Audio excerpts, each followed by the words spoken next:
자, 오늘은 에베소서 14번째 시간입니다. 에베소서 4장 7절부터 16절까지 말씀으로 좋은 교회에 대한 열망이라는 제목으로 함께 나누기를 원합니다. 우리가 에베소서 강해를 시작할 때 에베소서의 주제가 뭐라 그랬죠? 주제는 교회에 대한 거라 그랬죠. 여러분은 어떠세요? 교회에 대한 소망이 있으십니까? 좋은 교회에 다니고 싶은 그런 열망이 있으십니까? 오늘날 많은 그리스도인들이 좋은 교회를 다니고 싶어 하죠. 저도 그렇습니다. 그래서 좋은 교회를 찾아다닙니다. 어떤 분들은 좋은 교회를 찾다가 저희 교회에 오신 분들이 계시고, 또 어떤 분들은 더 좋은 교회를 찾아서 떠나신 분들도 계십니다. 여러분은 어떠세요? 여러분은 지금 좋은 교회에 다니고 있다고 생각하십니까? 어우, 깜짝 놀랐습니다. 이렇게 아멘이 많이 나올 줄 몰랐습니다. 오늘 설교를 준비하면서 우리 교회가 정말 좋은 교회일까라는 질문을 해보았고, 또 과연 이 교회에 다니는 분들이 이 하늘소망교회를 좋은 교회라고 생각하면서 다니고 있을까, 아니면 그냥 한번 발을 담가 놓았기 때문에 그냥 다니고 있는 것은 아닐까, 이런저런 생각을 많이 하게 되었습니다. 그러면서 제 안에서 한 가지 일어나는 마음은 이 하늘소망교회가 정말 좋은 교회가 되었으면 좋겠다라는 거였어요. 이 교회가 1년 반 전에 개척이 되었는데, 그때보다 지금이, 또 지금보다 내일이, 또 내년이 더 좋은 교회였으면 좋겠다. 여러분도 그렇게 생각하시죠? 그리고 이 교회에 다니는 우리 성도들이 좋은 교회에 다니고 있다는 생각을 하면서 신앙생활을 하면 좋겠다라는 그런 바람과 그런 열망이 생겼습니다.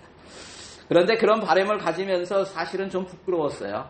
왜냐하면 담임 목사인 저 자신이 우리 하늘소망교회야말로 정말 좋은 교회라고 그렇게 생각해야 되는데 조금 부족한 게 많구나라는 것을 늘 느끼기 때문에 그렇습니다.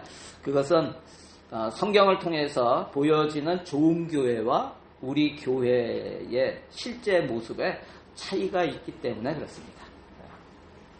그래서 저는 우리 모두에게 좋은 교회에 대한 열망이 좀 생겼으면 좋겠고, 또 성경에서 말하는 좋은 교회의 모습이 우리 교회에서 나타나기를 바라는 마음에서 오늘 말씀을 함께 나눴으면 좋겠다, 그런 생각이 듭니다.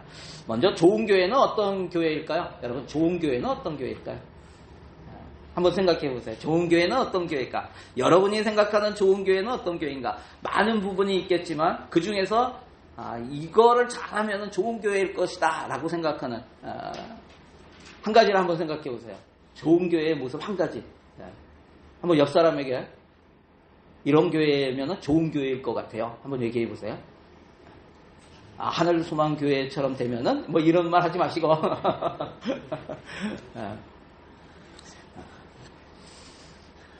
예. 여러분, 어떤 분들은 예배가 좋은 교회, 예배 분위기가 좋은 교회가 좋은 교회이지 않을까. 또는 구제를, 어려운 사람들을 많이 돕는 교회. 또 어떤 분들은 선교를 많이 하는 교회. 어떤 분은 성도 간의 교제가, 따뜻한 교제가 일어나는 교회. 서로 마음이 통하는 교회. 이런 교회가 좋은 교회라고 생각하는 분들이 다 있을 것이에요. 그런데 교회는 누가 세웠어요? 교회의 주인은 누구이십니까? 마태복음 16장 18절 말씀 같이 한번 읽어볼까요? 자, 시작. 또 내가 네게 이르노니 너는 베드로라. 내가 이 반석 위에 내 교회를 세우리니 음부의 권세가 이기지 못하리라. 이건 누가 얘기하신 거예요? 예수님이 말씀하신 거예요. 예수님께서 여기에서 내 교회라고 말씀하세요. 내 교회. 교회의 주인은 예수님이십니다. 그렇다면 좋은 교회는 우리가 원하는 이런 교회가 아니라 교회의 주인이신 예수님이 세우기 원하시는 교회가 좋은 교회죠. 저는 오늘 본문 말씀에서 주님께서 원하시는 좋은 교회의 모습을 어느 정도 보여주고 있다고 저는 믿습니다. 그것을 오늘 본문에서 함께 나누면서 우리 가운데 좋은 교회에 대한 이런 마음, 열망이 더 커졌으면 좋겠다 하는 생각이 듭니다. 여러분, 좋은 교회를 주님께서 이 땅에 좋은 교회를 주님이 세우시는 교회는 좋은 교회죠. 그런데 다 좋다고 할 수는 없어요. 더 좋은 교회가 있어요. 주님의 뜻에 맞는 교회가 좋은 교회예요. 그러기 위해서 주님께서 무슨 일을 하셨는가? 첫 번째는 각 사람에게 은혜를 주셨다는 거예요. 각 사람에게 은혜를 주셨어요. 우리 7절 말씀 같이 한번 읽겠습니다. 시작. 우리 각 사람에게 그리스도의 선물의 분량대로 은혜를 주셨나니. 하나님께서는 우리에게 은혜를 주십니다. 여러분, 은혜 받으셨죠? 은혜는 뭐예요? 주는 것입니다. 하나님이 주시는 것을 우리가 받는 것입니다. 하나님께서는 우리를 위하여 독생자이신 예수님을 보내주셨습니다. 그리고 하나님께서는 예수 그리스도를 통하여 풍성한 은혜를 우리에게 주셨습니다. 우리에게 새 생명을 주셔서 구원받게 하셨고, 또 성령을 우리에게 보내주셨습니다. 그리고 하늘의 유업을 기업으로 받는 은혜를 주신 거예요. 하늘의 것을 우리에게 주셨다는 거예요. 우리를 위해서 천국을 주셨어요. 여러분 믿으십니까?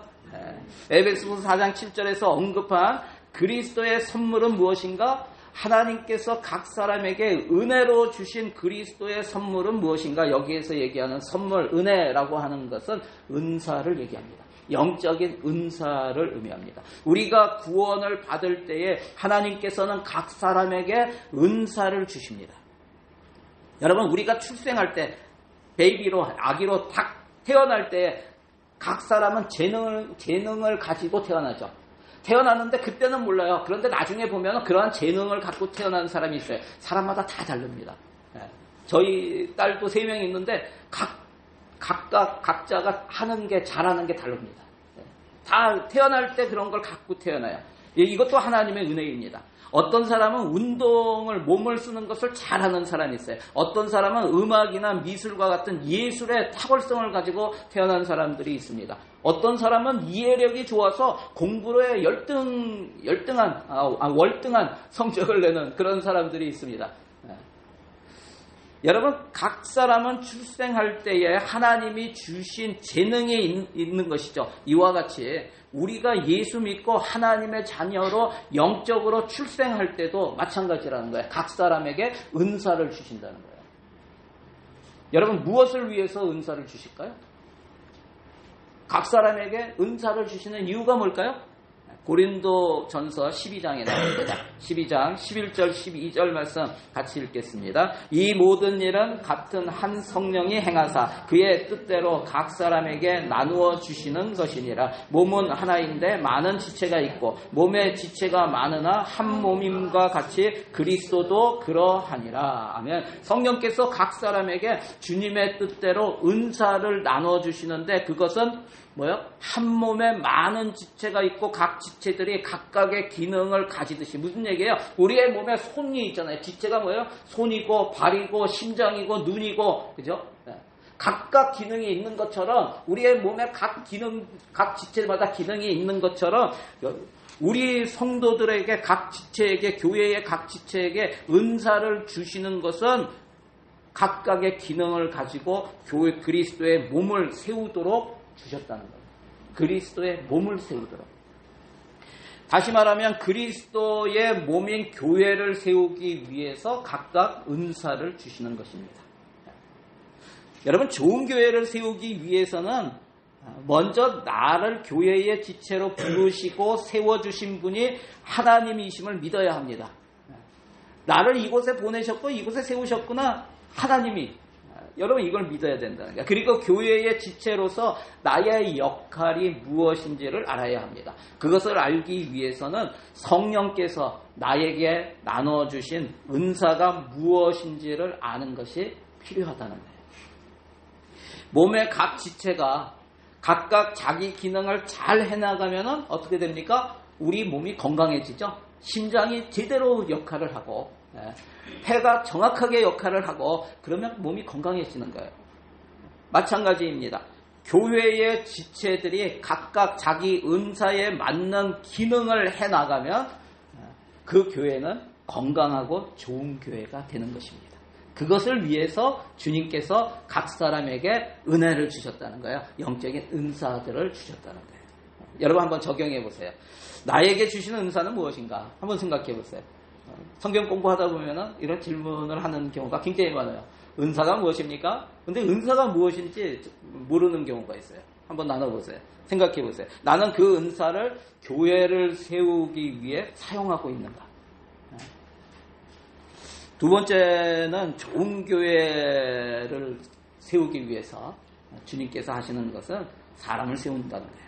사람을 세운다. 여러분, 성도는 교회를 세우는 사람입니다. 성도는 교회를 세우는 사람.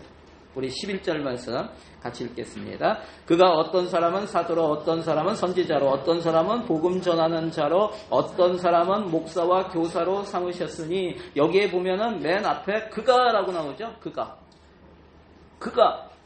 누구예요?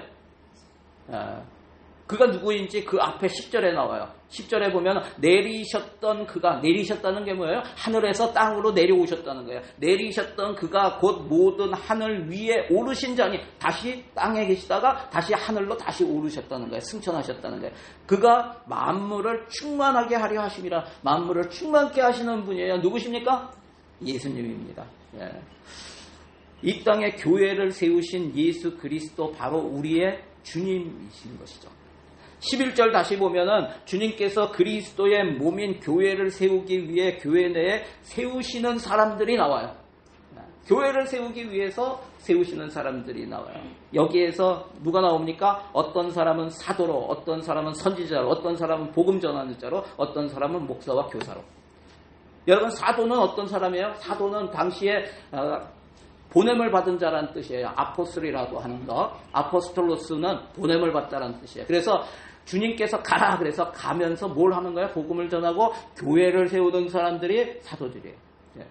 그리스도의 몸인 교회를 세우기 위해 교회 내에 사도들이 세워졌다는 거예요. 또 선지자는 뭡니까? 하나님의 말씀을 받아서 전하는 사람이 선지자죠. 복음 전하는 자는요? 복음 전하는 자는 예수 그리스도를 통해서 구원을 받는 천국 복음을 전하는 사람입니다. 목사와 교사는요? 목사 한 사람이 있고 또 교사가 따로 있다는 뜻이 아닙니다. 여기 좀 이상하지 않아요? 읽어보면서 어떤 사람은 사도로, 어떤 사람은 선지자로, 어떤 사람은 복음 전하는 자로, 어떤 사람은 목사로, 어떤 사람은 교사로, 이렇게 해야 되는데 그렇게 안 했다는 거예요. 여러분, 이게 잘못 적었나? 이게 아니에요. 원어에 그렇게 나와요. 관사가 하나예요. 관사가. 어떤 사람, 그러니까 이게 뭐와 같으냐면 이런 거죠. A pastor and a teacher가 아니라 A pastor and teacher라는 거예요. A pastor and a teacher 하면은 몇 사람이에요? 두 사람이에요. 두 사람.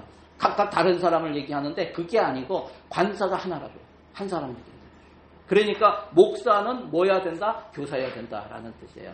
목사이면서 교사를 얘기하는 거예요. 그러니까 이것은 목사의 가장 기본적인 요건이 무엇인가? 그것은 가르치는 사역을 감당할 수 있어야 한다라는 거예요. 여러분, 교회라고 할 때 교자가 무슨 교자예요?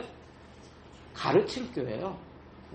교회는 하나님의 말씀을 가르쳐야 되는 것이에요.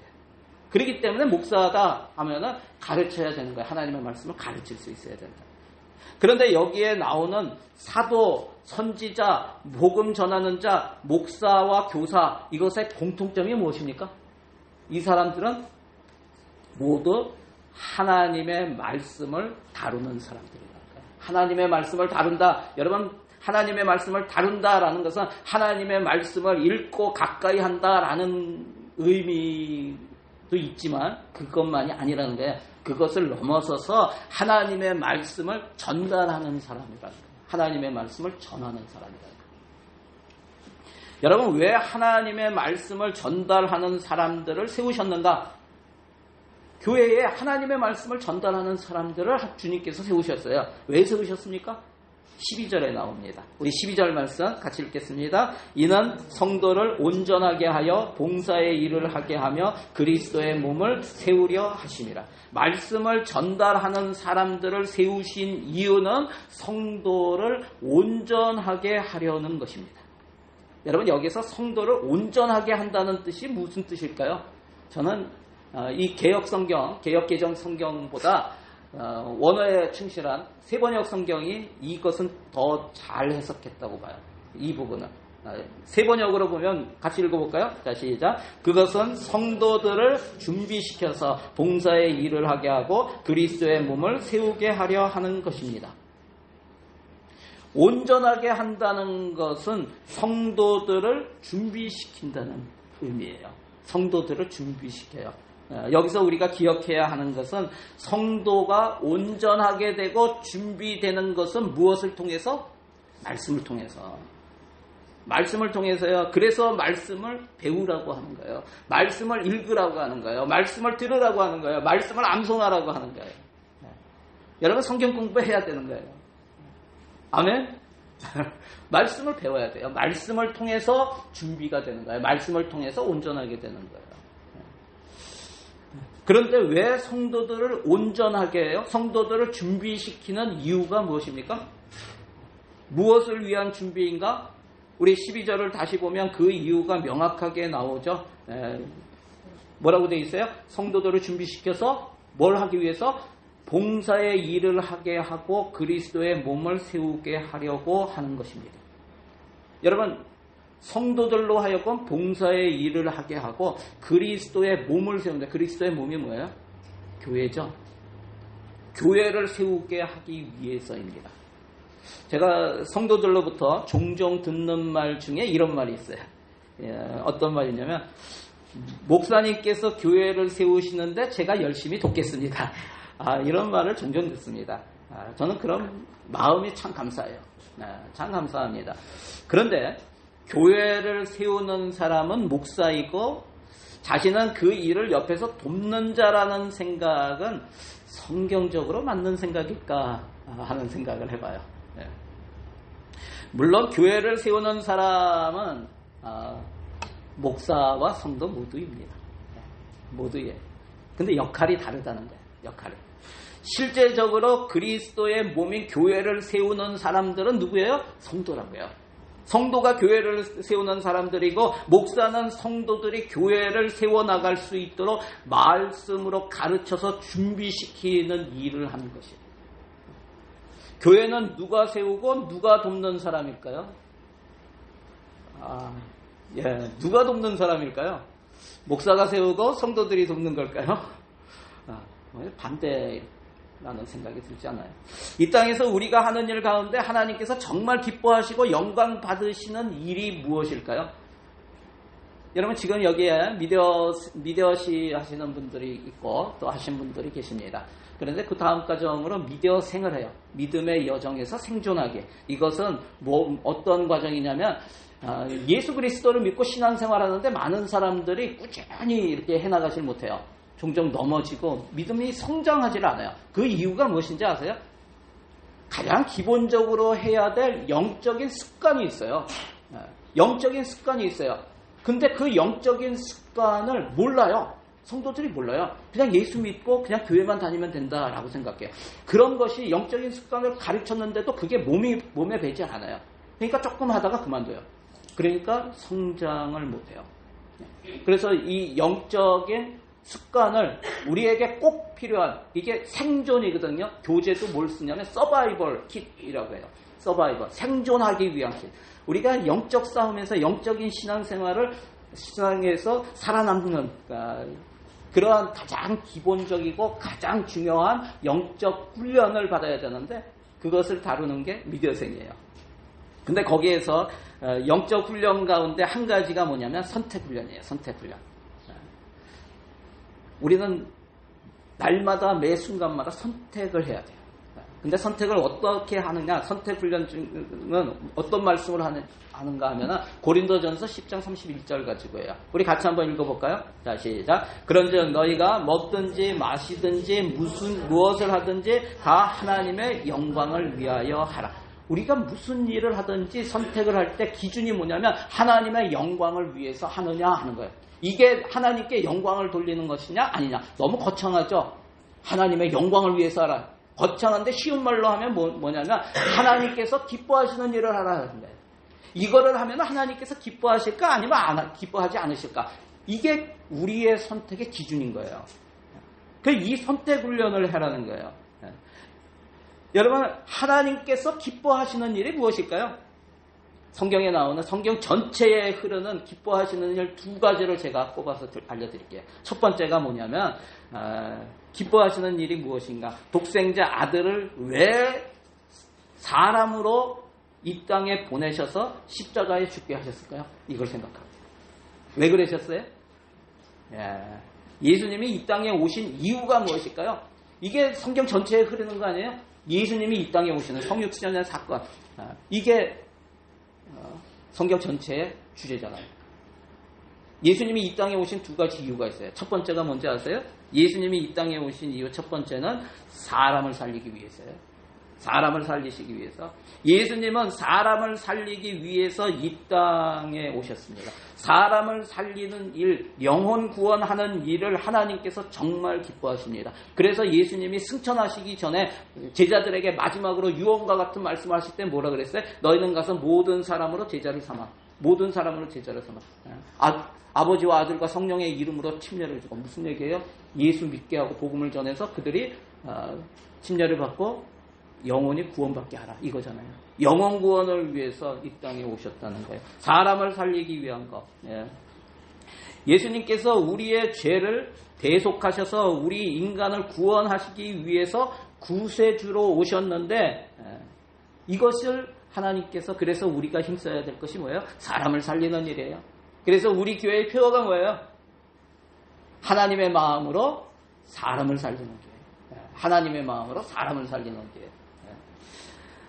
여러분, 그리고 또 한 가지 이 땅에 오신 중요한 이유가 있어요. 그것은 이 땅에 자신의 몸인 교회를 세우시기 위해서예요. 교회를 세우시기 위해서. 예수 믿고 구원받은 성도들이 이제는 그리스도 안에서 서로 연결되기를 원하신다는 거예요. 여러분, 예수 믿고 난 구원받았어, 그러니까 각자 신앙생활 하는 것을 기뻐하시는 게 아니에요. 그걸 위해서 죽으신 게 아니라고요. 이 땅에 교회를 세우시기 위해서 죽으셨어요. 교회를 위해서 자신을 주신같이 하라 그러잖아요. 교회를 위해서. 여러분, 교회는 이 땅에 세워진 하나님의 나라입니다. 구원의 방주입니다. 예수 그리스도의 몸입니다. 이 세상의 마지막 소망입니다. 뭐가요? 교회가. 여러분 기억하시기 바랍니다. 그래서 영혼 구원하고 교회를 세우는 사람들을 하나님께서 기뻐하시고 영광 받으심을 여러분 믿으시기를 바랍니다. 한번 적용해 보세요. 나는 교회를 세우는 사람인가? 아니면 그저 돕는 사람인가? 교회를 세우기 위해 나는 무엇을 하고 있는가? 하나님이 기뻐하시는 교회 세우시는 저와 여러분 다 되시기를 바랍니다. 세 번째는, 좋은 교회는요, 계속 자라나야 한다. 자라나야 한다. 교회는 자라나야 합니다. 성도들은 말씀을 통해서 훈련되고 준비되어서 교회를 세우게 되죠. 그렇게 하여 하나님께서 맡겨주신 직분으로 교회를 세워나가다 보면 어떤 결과가 이루어질까? 13절에 나옵니다. 13절 볼까요? 시작. 우리가 다 하나님의 아들을 믿는 것과 아는 일에 하나가 되어 온전한 사람을 이루어 그리스도의 장성한 분량이 충만한 데까지 이르리니.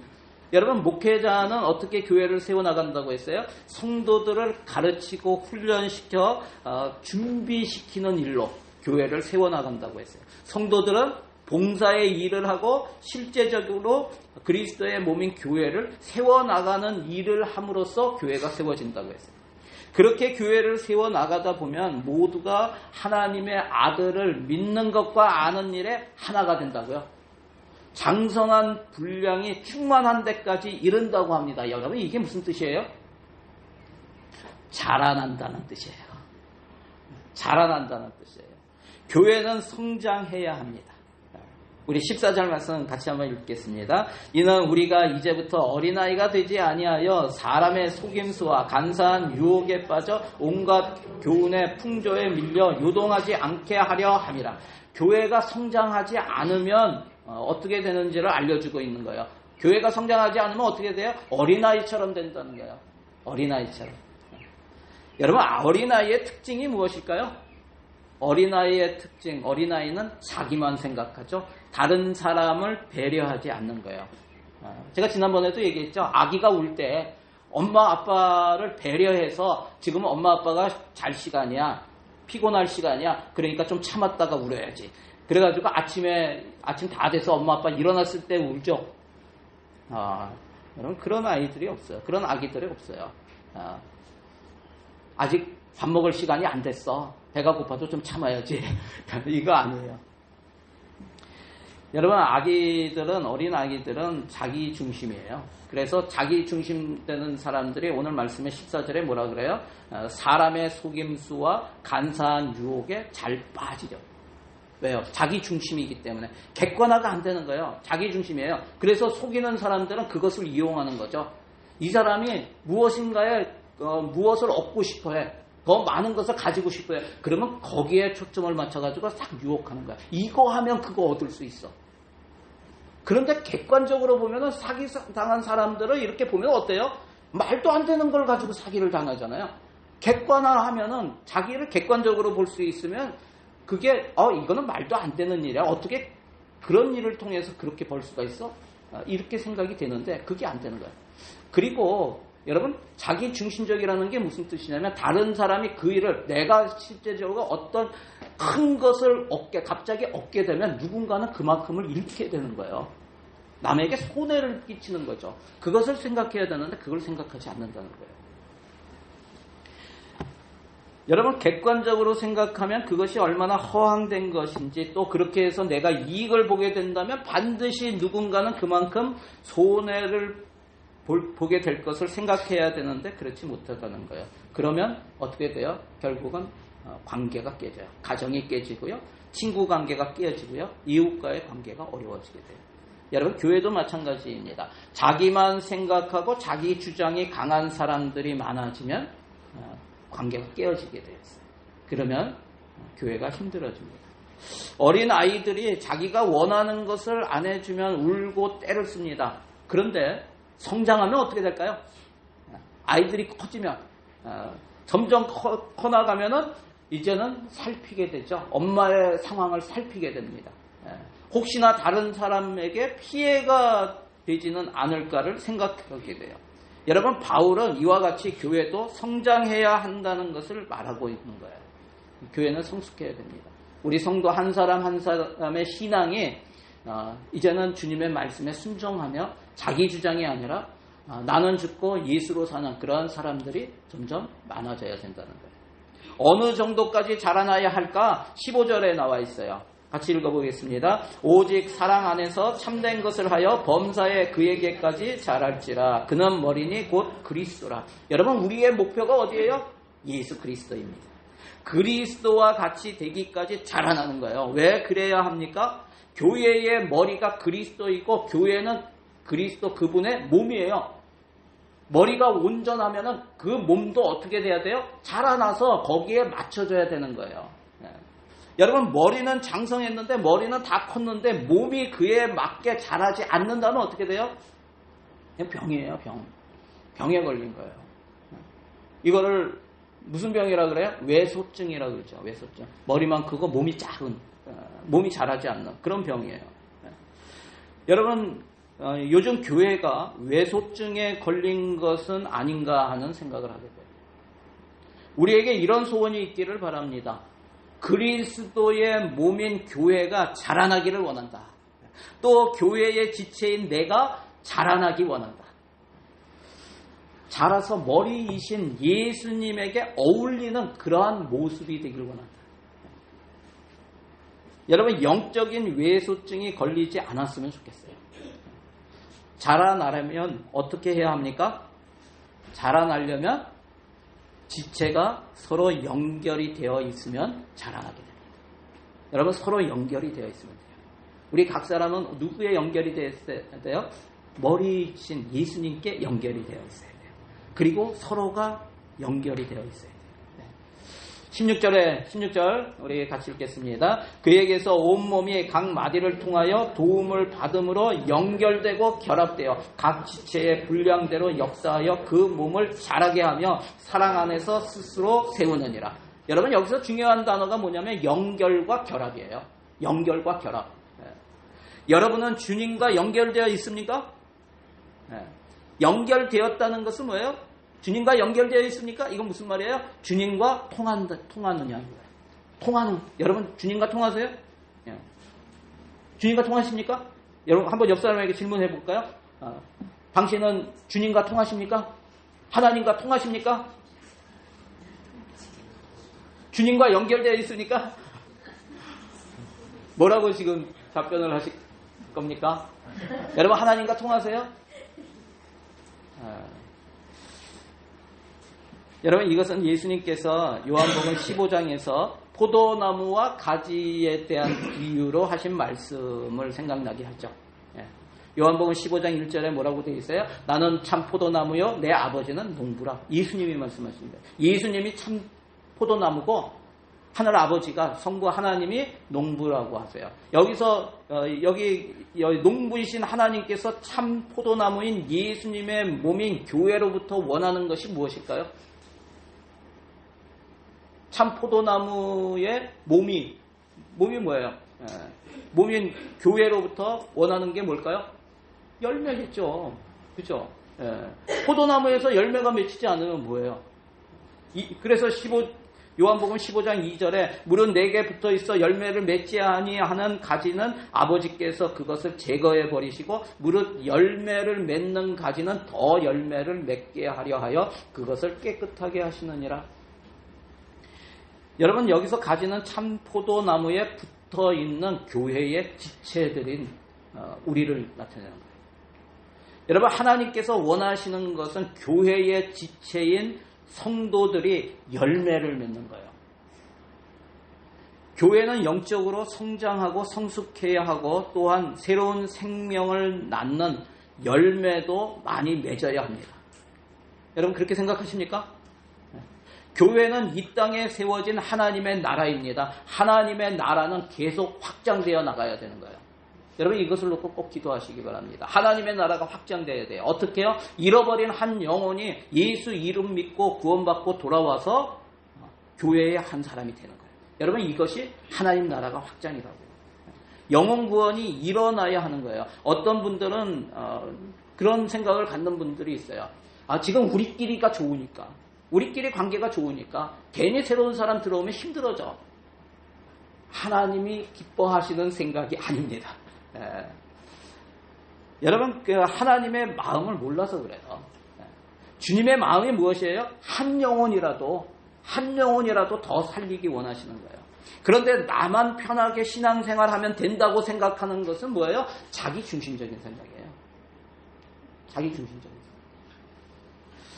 생각.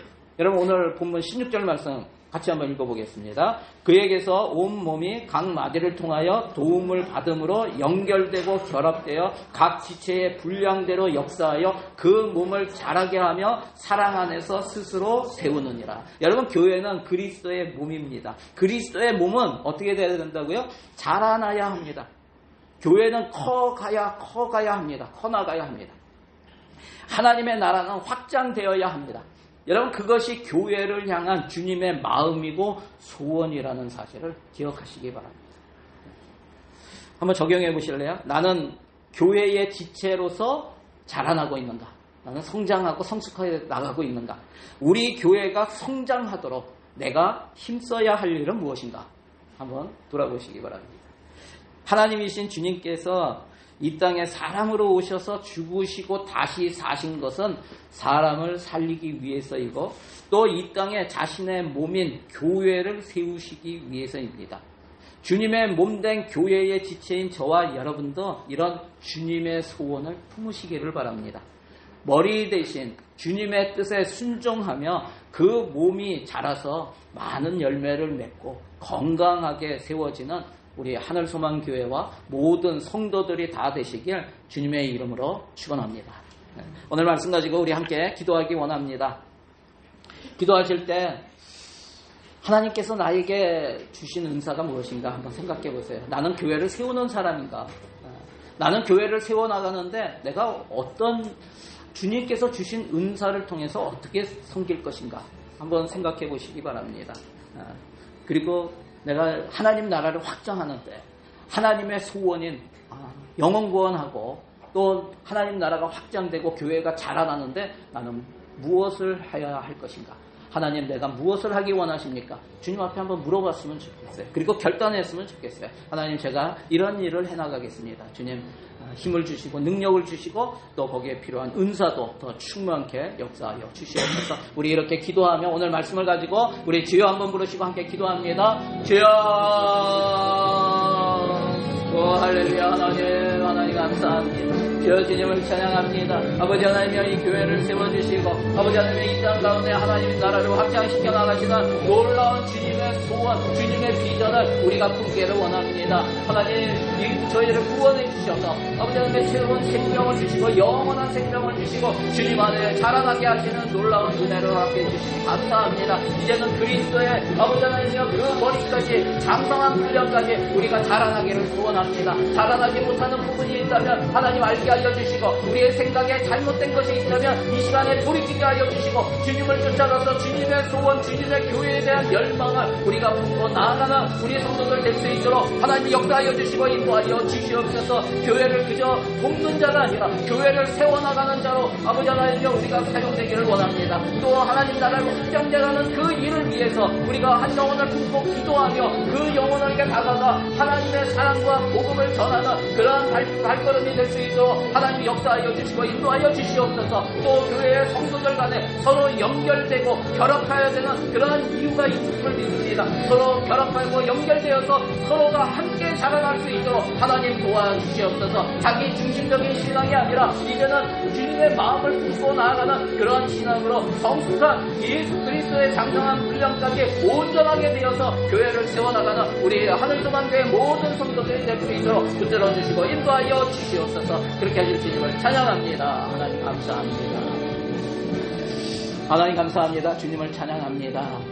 나를 살리시기 위해서 이 땅에 오셔서 십자가에 달려 죽으시고 하늘에 오르사 이제는 성령을 보내주시고 이 땅 가운데서 우리가 어떻게 살아가야 할 것인가, 어떻게 자라나야 할 것인가를 알려주시고 이끄시고 인도하시는 그 놀라운 은혜를 오늘도 받고 있음을 믿습니다. 이제는 주님의 마음, 주님의 소원, 교회에 대한 열망을 품게 하여 주시고 이 교회가 영혼을 구원하고 하나님 나라가 확장되어 갈 수 있도록 점점 자라날 수 있도록 하나님 역사하여 주시옵소서. 이 교회의 모든 지체 한 사람 한 사람의 믿음이 예수 그리스도의 장성한 분량까지 이르도록 성장하고 성숙된 그러한 신앙을 가질 수 있도록 하나님께서 역사하여 주시옵소서. 또 하나님의 소원을 품고 사람을 살리는 교회로 많은 영혼들을 한 영혼 한 영혼 품고 예수 그리스도께로 돌아올 수 있도록 하나님 복음을 전하고 사랑을 전하는 그러한 하나님 나라의 복음 전달자로 살아갈 수 있도록 주님께서 우리 성도들 한 사람 한 사람을 세워주시고 또 그들의 삶 가운데 역사하여 주시옵소서. 그렇게 하실 주님을 찬양합니다. 감사드리며 예수 그리스도의 이름으로 기도드리옵나이다. 아멘. 아멘. 자, 우리 하나님께 영광의 박수 올려드리겠습니다. 할렐루야.